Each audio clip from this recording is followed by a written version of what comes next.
महोदय, 5 घ्यायचे ही लक्षवेधी ज्या विषयात मांडली हा खरंच खूप गंभीर विषय आहे. अध्यक्ष महोदय, प्रधानमंत्री पोषण शक्ती निर्माण योजनेअंतर्गत जवळपास महाराष्ट्रातल्या स्थानिक स्वराज्य संस्था असतील, खाजगी शाळा असतील, अनुदानित शाळा असतील, यामध्ये 1ली ते 8वीच्या विद्यार्थ्यांना मध्यान्ह भोजन दिलं जातं. त्यामुळे पटसंख्या घसरू नये, पटसंख्या राहावी हा उद्देश आहे.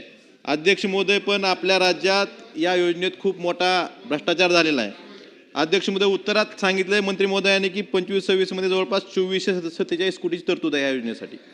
अध्यक्ष महोदय, यात काय झालं? यात यांनी इंधन आणि भाजीपाल्याची रक्कम शाळा स्तरावर वर्ग केली आणि धान्य असेल, तांदूळ असेल इत्यादीसाठी पुरवठादारांचं टेंडर काढलं. अध्यक्ष महोदय, ही टेंडर प्रक्रिया राबवली शिक्षण संचालकाने. या टेंडर ज्यावेळेस काढलं त्यावेळेस एकच उदाहरण देतो. तांदळाच्या बाबतीत तर खूप मोठ्या तक्रारी आहेत, पण एकच उदाहरण देतो.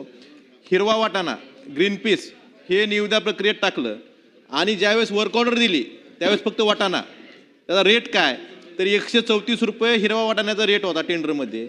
आणि ज्यावेळेस तुम्ही वर्क ऑर्डर देता जिल्हा स्तरावर त्यावेळेस फक्त वाटाणा हा शब्द टाकला. जवळपास 100 रुपयाचा फरक आहे. अध्यक्ष महोदय, हे दोन्ही कुणी केलं? वर्क ऑर्डरवर सही शिक्षक संचालकाची, टेंडर कुणी काढलं? शिक्षक संचालकानं.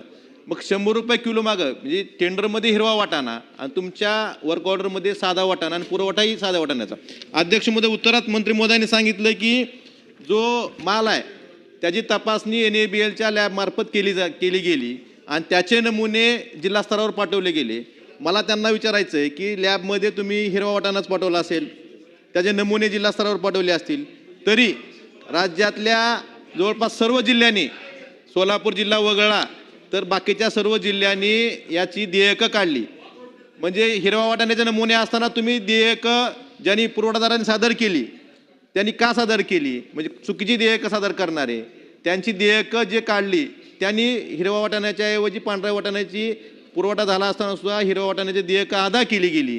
ह्या जवळपास कोट्यावधी रुपयाचा घोटाळा झालेला आहे. माझी मंत्री महोदयांना एवढीच विनंती आहे की जे शिक्षण संचालक आहेत ह्यांनी हा खूप थंड डोक्याने केलेला भ्रष्टाचार आहे. शिक्षण संचालक आणि पुरवठादार या दोघांनी मिळून हा थंड डोक्याने केलेला भ्रष्टाचार आहे. जिल्हा स्तरावर जी बिलं काढतात त्यांनी, त्यामुळं याची SIT चौकशी करणार का आणि जी जादा रक्कम अदा केली गेली आहे ही वसूल करणार का, ह्या पुरवठादारांना काळ्या यादीत टाकणार का, ह्याचं उत्तर मंत्री महोदयांनी द्यावं. मंत्री महोदय.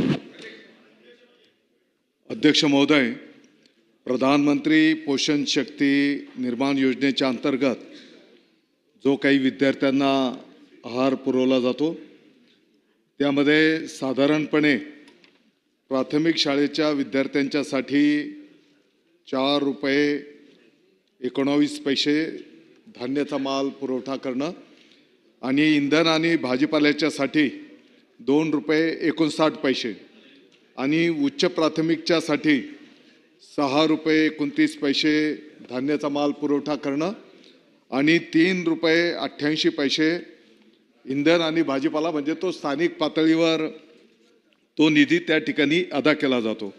अध्यक्ष महोदय, या विषयाची जेव्हा निविदा निघते तर UDISवरनं त्या शाळेमध्ये त्या जिल्ह्यामध्ये किती विद्यार्थी आहेत साधारणपणे त्या विद्यार्थ्यांच्या संख्येप्रमाणे याचं कॅल्क्युलेशन वर्कआउट करून ती निविदा त्या ठिकाणी काढली जाते. यामध्ये साधारणपणे त्यावेळेस त्या अन्नपदार्थाचे मार्केटमध्ये काय दर आहेत, बाजार समित्यांमध्ये त्याचे काय दर आहेत हे सर्व पाहून आणि त्याचे सॅम्पल्स पण त्या ठिकाणी घेतले जातात. जे काही नमुने त्या ठिकाणी घेतले जातात ते नमुने प्रमाणित लॅबमध्ये त्या ठिकाणी तपासले जातात आणि मग ती निविदा त्या ठिकाणी निश्चित केली जाते. अध्यक्ष महोदय, हा माल जेव्हा पुरवठा दर 2 महिन्याला केला जातो तर साधारणपणे त्या शाळेचे मुख्याध्यापक, त्याचं शाळा व्यवस्थापन समिती आणि अन्न शिजवणारे जे काही आपले कर्मचारी आहेत यांच्या उपस्थितीमध्ये तो माल त्या ठिकाणी दिला जातो. आता सन्माननीय आमदार महोदयांनी जो काही पाटील साहेबांनी मुद्दा उपस्थित केलेला आहे, निविदामध्ये ही वस्तुस्थिती आहे की ग्रीन पीस असा त्या ठिकाणी उल्लेख आहे आणि वर्क ऑर्डरमध्ये वटाणा असं त्या ठिकाणी दिलेलं आहे. परंतु साधारणपणे पुरवठा जेव्हा केला जातो तर तो पुरवठा जे सॅम्पल दिलेले होते त्याप्रमाणेच त्या ठिकाणी करणं अपेक्षित आहे आणि म्हणून आपण जे काही बाब निदर्शनास आणून दिलेली आहे ही निश्चितपणे याची चौकशी केली जाईल आणि या चौकशीचा जो काही अहवाल येईल त्या अहवालाप्रमाणे पुढची कारवाई केली जाईल.